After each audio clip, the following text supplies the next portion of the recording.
اب انجینئر مرزا محمد علی کو کیا پتا بابا ہوتا کیا ہے؟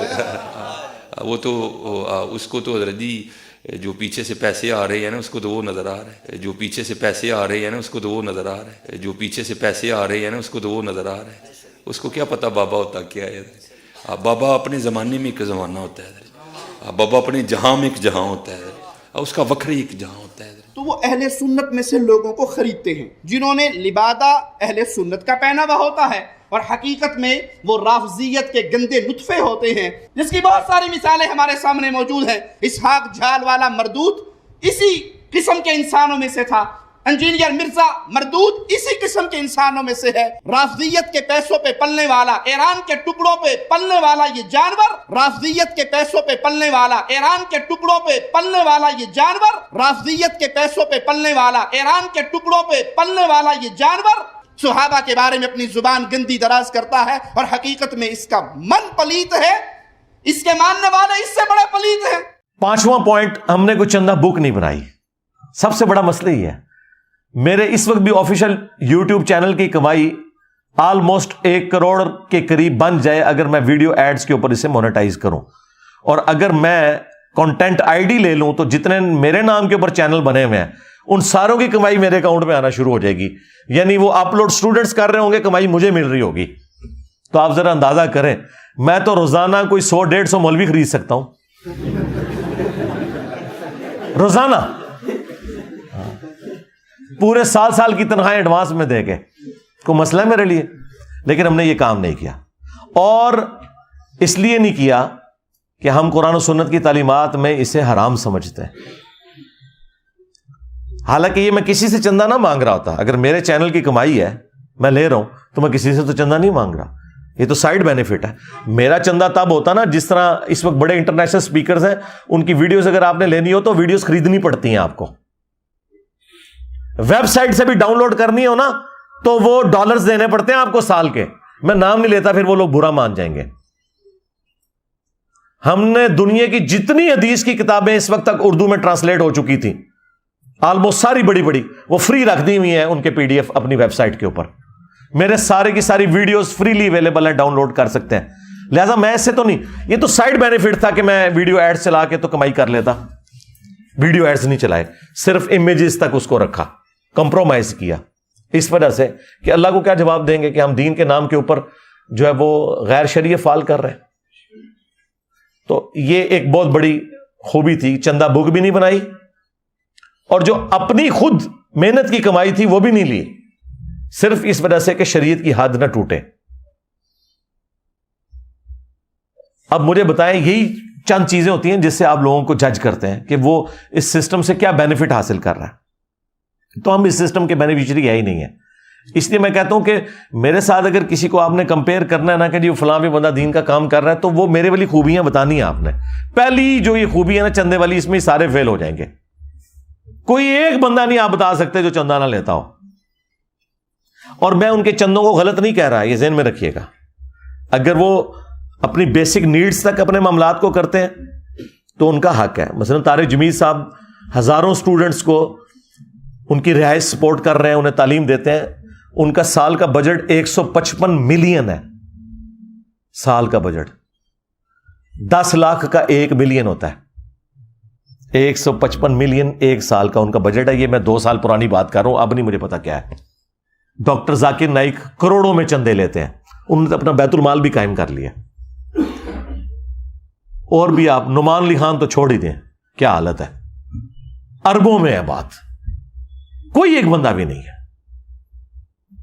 ڈاکٹر اسرار صاحب، ان کی جماعت چندے لیتی ہے، کوئی نہیں، آپ کوئی ایک نہیں۔ الیاس قادری صاحب، ان کا تو آج سے 10 سال پہلے اربوں میں چندہ تھا ان کا۔ چندہ بکس رکھی ہوئی ہیں، چندے باکسز رکھے ہوئے ہیں، ہم نے کوئی ایسی بات نہیں کی ہوئی۔ کیوں؟ اس لیے کہ ہم نہیں چاہتے کہ کوئی شخص ہمیں کل کو یہ تانا دے کہ یہ پیسے کمانے کے لیے اس نے سب کچھ کیا ہے۔ اب بھی اگر آپ کو یقین نہ ہے کہ ہم اپنی دعوت کے ساتھ مخلص ہیں تو اپنی عقل کا علاج کروائیں۔ ہاں، اس کے بعد پھر یہ لوگ یہ کہتے ہیں کہ جی اس سے یہود و نصارہ سے، ایجنسی سے فنڈنگ ہوتی ہے۔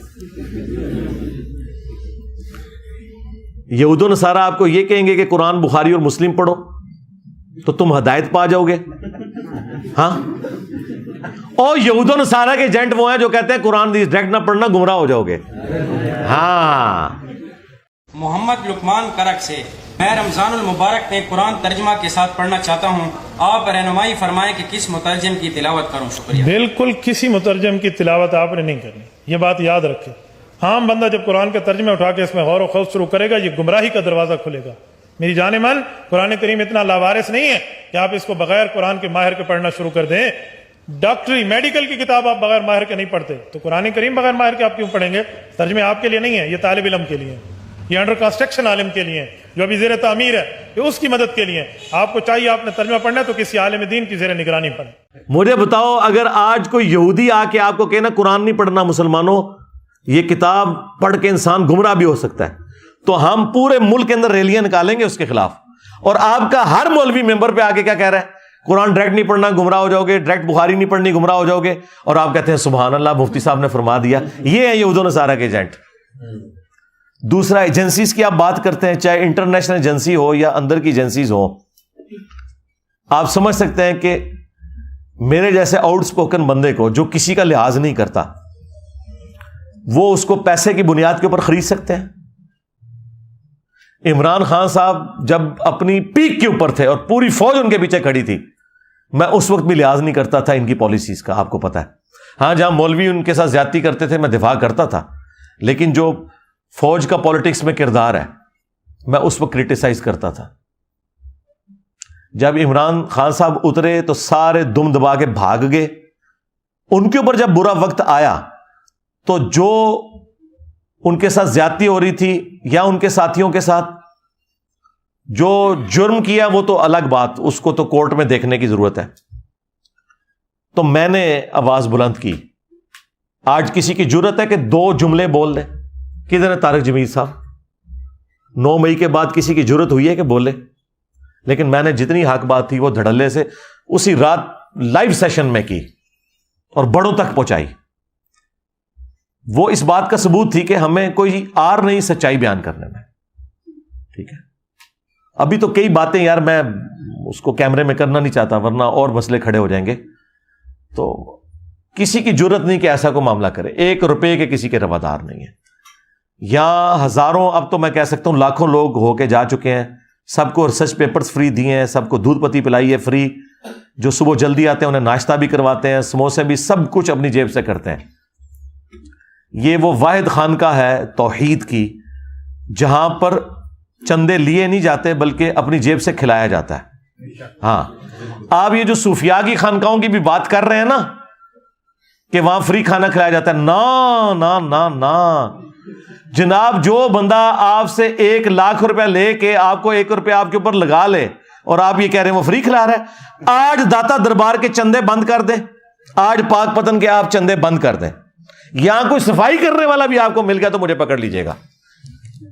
یہ دربار چل رہے ہیں چندوں کے اوپر، اور جدھر 150 بندہ صرف نوٹ گننے کے لیے بیٹھا ہوتا ہے شام کے وقت، اگر وہاں پہ 2-4 دیگیں جو لوگوں نے فری چڑھائی ہوئی ہیں وہ آپ کو کھانا کھلا دیتے ہیں تو آپ کیا کہہ رہے ہیں یہ بابا جی کر رہے ہیں؟ بابا جی تو خود آپ کے چندوں کے اوپر چل رہے ہیں. ہاں، باباؤں کے بابا آ گئے آپ. ہاں،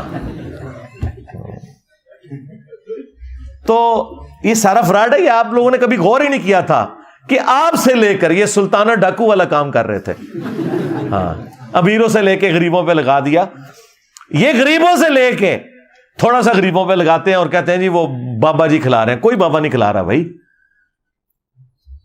کسی نے کوئی محنت نہیں کی ہے. پرانے بھی اسی طرح ہی کرتے تھے، حکمرانوں کے تحائف لیتے تھے، ان کے بینیفیشری ہوتے تھے. آپ کو یہ سارے مغل بادشاہ بھی دیکھیں سارے مزاروں پہ بیٹھے ہوئے نظر آئیں گے. تو یہ سارے اس سسٹم سے کھاتے پیتے تھے. تو یہ بات بھی الحمدللہ ہمارے ہاں آپ کو کوئی چندہ بک نہیں، کوئی مدرسہ نہیں، کوئی فرقہ نہیں، سب کے پیچھے نمازیں پڑھنی. تو اب تو کوئی آپ کہہ ہی نہیں سکتے کوئی اس سسٹم سے ہم نے کوئی بینیفٹ حاصل کیا ہے.